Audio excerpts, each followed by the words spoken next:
Hello दोस्तों, welcome to UPPSC classes. UPPSC classes में आज हम मुगलों का इतिहास जानेंगे और मुगलों का इतिहास 1526 से लेकर 1858 ईस्वी तक 1857 की क्रांति तक माना जाता है। तो दोस्तों, इसमें उत्तरवर्ती मुगल काल और पूर्ववर्ती मुगल काल दोनों को हम लेकर चलेंगे। तो चलिए शुरू करते हैं मुगलों के इतिहास के बारे में। दोस्तों, यूपीपीएससी क्लासेस को आपने अभी तक सब्सक्राइब नहीं किया है तो सब्सक्राइब कर लीजिए और बेल आइकन को प्रेस कर दीजिए ताकि वीडियो की अपडेट आपको प्राप्त होते रहे। तो चलिए शुरू करते हैं मुगलों के इतिहास से। मुगलों का इतिहास जानने के लिए हमें बाबर से ही स्टार्ट करके हम बहादुर शाह जफर तक लेके आएंगे। बाबर ने पानीपत के प्रथम युद्ध 21 अप्रैल 1526 से ही इसका इतिहास स्टार्ट हो जाता है और 1857 की क्रांति तक जाके पूर्णतः निश्चित हो जाता है। तो इसमें दो पार्ट में मुगल सल्तनत को विभाजित किया गया है। ये मुगलों का शासन जो किया गया था, ये 1526 से लेकर के 1707 ईस्वी तक ये पूर्ववर्ती मुगल काल है और उसके बाद में उत्तरवर्ती मुगल काल का ये जो शासन है 1707 ईस्वी से 1857 की क्रांति तक माना जाता है। तो पूर्णतः पूरा मुगल काल अगर जो देखा जाए तो पानीपत के युद्ध से लेकर के 1857 की क्रांति यानी बहादुर शाह जफर का जो शासन काल रहा है 1857 की क्रांति तक, यहाँ तक माना जाता है। तो चलिए शुरू करते हैं हम बाबर से और बाबर से जान लेते हैं कि इसके राजनीति के विचारों के बारे में तथा इसके जो मोस्ट इम्पॉर्टेंट उपलब्धियां धारण की हैं तथा इसके युद्धों के बारे में। तो चलिए देख लेते हैं। प्रायः क्वेश्चन यूपीपीसीएस और वनडे एग्जामिनेशन में पूछ ही लिए जाते हैं। तो चलिए शुरू करते हैं।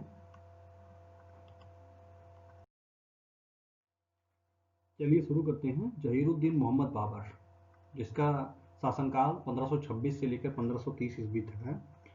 जन्म इसका 14 फरवरी 1483 ईस्वी में हुआ था, जो बाबर के नाम से विख्यात हुआ और वह मुगल शासक था, जिसका जन्म मध्य एशिया के वर्तमान उज्बेकिस्तान में हुआ था और वह भारत में मुगल वंश का संस्थापक माना जाता है, जो तैमूर लंग के वंशज थे और विश्वास रखता था कि चंगेज खान उसके पूर्व वंशज हैं।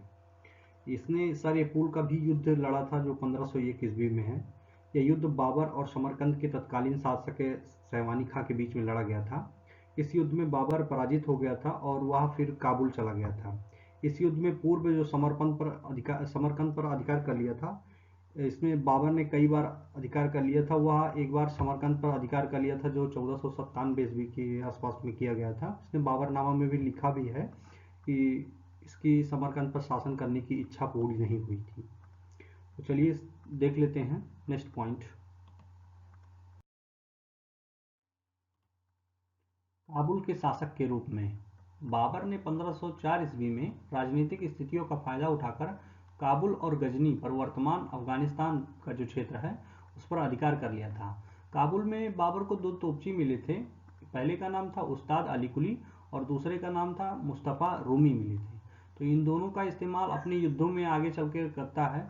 बाबर ने उस्ताद अली कुली को अपने तोपखाने का अध्यक्ष नियुक्त कर दिया और बाबर ने काबुल में पैतृक उपाधि, जो इसकी पैतृक उपाधि थी मिर्जा की उपाधि, इसके पिता ने इसको धारण करवाया था तथा इसके पिता जी भी धारण करते थे तथा त्याग करके 1507 ईस्वी में पातशाह की उपाधि धारण किया। देखिए, मुगलों में पहली जो उपाधियां धारण किया है, ये गाजी की उपाधि जो धारण करने वाला था ये पहला बाबर ही था और इसने 1507 ईस्वी में पातशाह की उपाधि धारण किया था और बाबर ने गाजी की उपाधि धारण करने वाला पहला मुसलमान था। गाजी की भी उपाधि धारण किया था और चांदी के जो सिक्के इसने जारी किया था, शाहरुख नाम के जो चांदी का सिक्का काबुल में जारी करवाया था और कंधार में भी एक सिक्का जारी करवाया था और उसका नाम था बाबरी। ये दो प्रकार के सिक्के जारी करवाया था, तो ये दोनों इंपॉर्टेंट है। बाबर का भारत में प्रवेश। बाबर सर्वप्रथम भारत में समीपवर्ती क्षेत्रों पर आक्रमण करके राजनीतिक स्थितियों का पता लगाया और वह यह भली बात समझ गया था कि राजनीतिक एकता का भारत में अभाव है। अतः 1519 ईस्वी में बाबर ने भेरा और बाजौर पर आक्रमण करके बाजौर के किले पर अधिकार कर लिया था। उसने इस युद्ध में तोपों एवं बंदूकों का भी उपयोग किया था। बाबर द्वारा लड़ा गया यह भारत में पहला युद्ध था। भारत में होने वाले युद्ध में सर्वप्रथम इसी युद्ध में तोपों और बंदूकों का प्रयोग किया गया था। पानीपत के युद्ध में के बाद बाबर क्रमशः 4 युद्ध लड़े गए थे। ये चारों इंपॉर्टेंट हैं, इसको आप देख लीजिए, पीसीएस मेंस में भी पूछा गया है। पहला हुआ था भोरा यानी बाजौर का युद्ध 1519 ईस्वी में, और दूसरा होता पेशावर का युद्ध 1519 ईस्वी में, और तीसरा होता स्थलकोट का युद्ध जो 1520 ईस्वी में माना जाता है इसको, और लाहौर का युद्ध हुआ था 1524 ईस्वी में। तो ये चारों इम्पोर्टेंट है, ये पीसीएस में पूछा जा चुका है, और छोटी परीक्षाओं में तो नहीं, आईएएस में भी पूछा जाएगा, क्योंकि मोस्ट इम्पॉर्टेंट है। आप इसको मेंस के रूप में नोट कर सकते हैं, और इसका यही शासन क्षेत्र रहा है। इसको आप क्षेत्र को देखते रहिए। चलिए नेक्स्ट पॉइंट देख लेते हैं।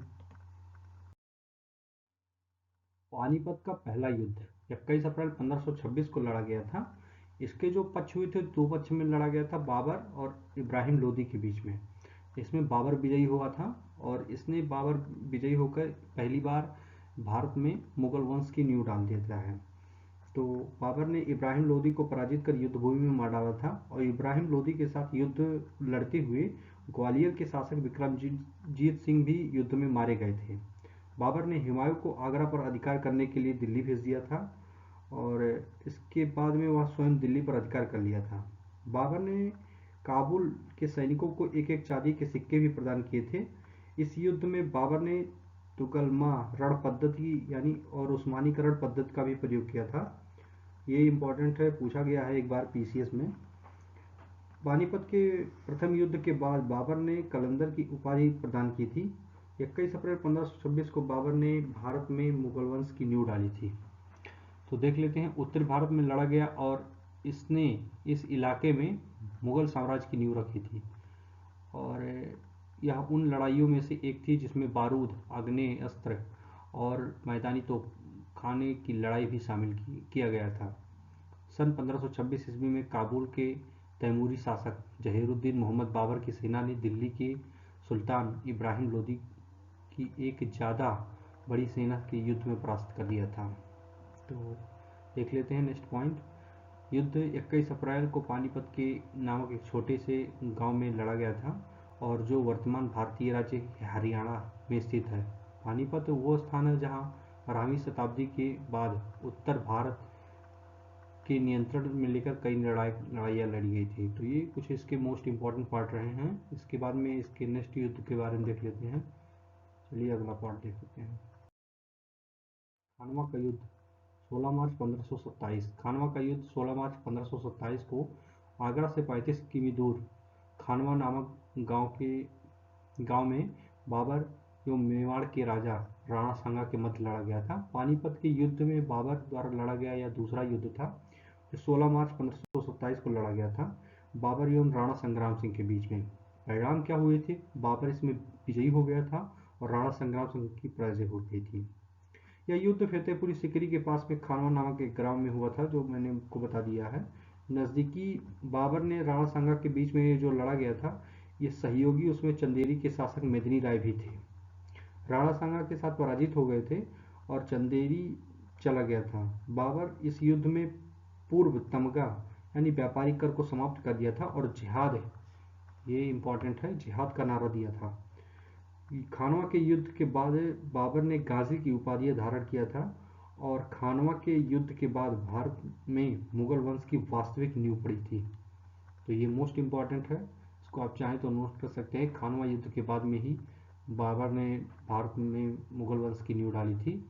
बाबर संपूर्ण भारत को रोधना चाहता था, जबकि राणा सांगा तुर्क अफगान राज्यों के खंडहारों के अवशेष पर एक हिंदू राज्य की स्थापना करना चाहता था। परिणाम स्वरूप दोनों सेनाओं के मध्य 16 मार्च 1527 को खानवा के युद्ध हुआ।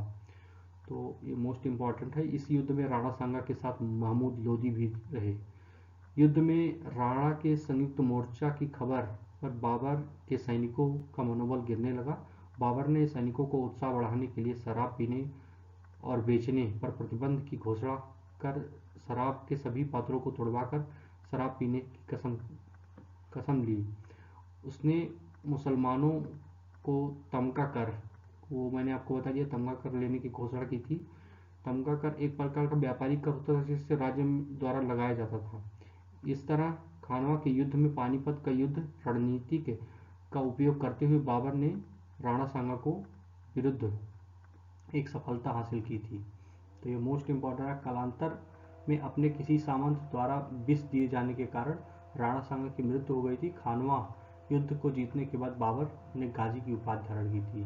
तो ये सब मैंने आपको नोट करा दिया है, तो ये मोस्ट इम्पॉर्टेंट है। चलिए नेक्स्ट पॉइंट देख लेते हैं।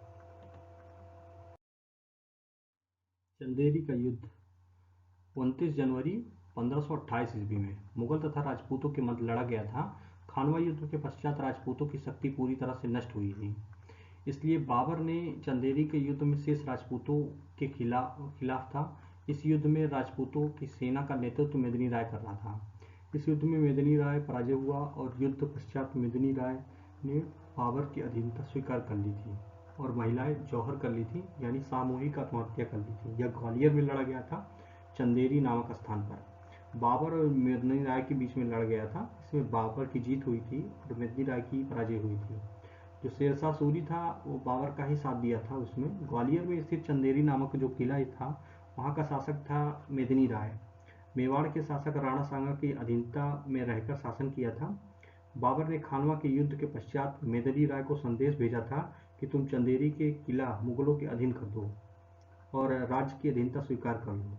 मेदिनी राय ने अधीनता को स्वीकार करने से इनकार कर दिया था और 29 जनवरी 1528 ईस्वी को बाबर और मेदिनी राय के बीच में चंदेरी का युद्ध हुआ और इस युद्ध में मेदिनी राय पराजित हुआ था और शेरशाह सूरी चंदेरी के युद्ध में बाबर का सहयोग किया था। उसने चंदेरी के युद्ध में कहा था कि अगर भाग्य ने साथ दिया और सौभाग्य मेरा मित्र रहा तो मैं एक दिन मुगलों को भारत से बाहर निकाल दूंगा। तो ये मोस्ट इम्पॉर्टेंट है, एक वक्तव्य इसने कहा था। तो चलिए देख लेते हैं नेक्स्ट युद्ध, घाघरा के युद्ध के बारे में। घाघरा का युद्ध 6 मई 1529 ईस्वी भारतीय इतिहास में लड़े गए प्रसिद्ध युद्धों में से एक था। यह युद्ध 6 मई 1529 ईस्वी को मुगल बादशाह बाबर और अफगानों के बीच में लड़ा गया था। युद्ध में बाबर ने मोहम्मद लोदी के नेतृत्व में लड़ा गया था। अफगानों को करारी शिकस्त दी थी। तो यह पक्ष हुआ था बाबर एवं महमूद लोदी के बीच में, जो अफगान था या अफगानों के बीच में लड़ा गया था। परिणाम क्या हुआ था? बाबर विजयी हुआ था और महमूद लोदी की पराजय हुई थी। जल एवं थल के बीच में दोनों लड़ा गया था। ये पीसीएस में भी पूछा गया है, यूपी ट्रिपल एससी में भी पूछा गया है। ये जो पहला युद्ध था जल और थल के बीच में लड़ा गया, दोनों के बीच में लड़ा गया था। इब्राहिम लोदी का संबंधी महमूद लोदी अफगानों से संगठित कर बाबर के विरुद्ध युद्ध करने के लिए प्रस्थान कर दिया था। जानकारी होने पर बाबर भी अपनी सेनाओं को लेकर गंगा नदी के पार पूरब की ओर प्रस्थान किया। 5 मई 1529 ईस्वी, इसको आप चाहे तो डेट को नोट कर सकते हैं, घाघरा नदी पर बाबर और लोदियों के बीच में यह युद्ध लड़ा गया था। यह युद्ध जल और थल दोनों के द्वारा लड़ा गया था, मैंने आपको बता दिया है।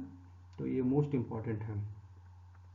अफगान पराजित होकर दक्षिण बिहार चले गए और बाबर द्वारा लड़ा गया यह अंतिम युद्ध था। बाबर, इसको आप चाहे तो मोस्ट इम्पॉर्टेंट करके लिख सकते हैं। बाबर सेनापति था किंतु वह योग्य प्रशासक नहीं था। बाबर ने घाघरा युद्ध बंगाल बिहार संयुक्त सेनाओं को परास्त किया था। घाघरा युद्ध की यह विशेषता कि जल और थल दोनों के बीच में लड़ा गया था। युद्ध परिणाम स्वरूप बाबर ने साम्राज्य घाघरा एवं हिमालय से ग्वालियर तक पहुंच गया था। घाघरा युद्ध के बाद बाबर ने बंगाल के शासक नुसरत शाह से संधि करके उसके साम्राज्य की संप्रभुता को स्वीकार किया था। नुसरत शाह ने बाबर को आश्वासन दिया कि वह बाबर के शत्रुओं को अपने साम्राज्य में शरण नहीं देगा। इस युद्ध में लगभग 1.5 वर्ष बाद बीमारी के कारण 26 दिसंबर 1530 ईस्वी को बाबर की मृत्यु हो गई थी। बाबर की मृत्यु जो हुई थी 26 दिसंबर 1530 ईस्वी को। कहा जाता है कि अपने पुत्र हुमायूं के बीमार पड़ने के उसने अल्लाह से हुमायूं के स्वास्थ्य ठीक करने के लिए बीमारी को खुद को दिए जाने की प्रार्थना की थी। इसके बाद बाबर का स्वास्थ्य बिगड़ गया। अंततः वह 1530 ईस्वी को 48 वर्ष की उम्र में मर गया। इसकी इच्छा थी कि उसे काबुल में दफनाया जाए। पहले उसने आगरा में दफनाया गया। लगभग 9 वर्षों बाद हुमायूं ने उसकी इच्छा पूरी की और उसे काबुल के राजाराम घाट पर दफनाया गया। बाबर ने 1507 ईस्वी में बादशाह की उपाधि धारण की थी। बाबर ने तोपखानों का भी उपयोग किया था। बाबर ने तुगलमा ये रहना चाहिए, तुगलमा युद्ध प्रणाली यानी पानीपत के प्रथम युद्ध में अपनाई थी। यह प्रणाली उज्बेकों से सीखी थी। ये आप पीसीएस में लिख सकते हैं, यह अभी आता भी है। और और पानीपत की प्रथम लड़ाई जीतने के पीछे उसका कारण था बाबर के पास दो प्रसिद्ध निशानेबाज तुगलमा रण पद्धति का प्रयोग किया गया था। वही मुस्तफ़ा कमाल पाशा और रूमी दोनों को मैंने बता दिया है, तो ये मोस्ट इम्पॉर्टेंट है।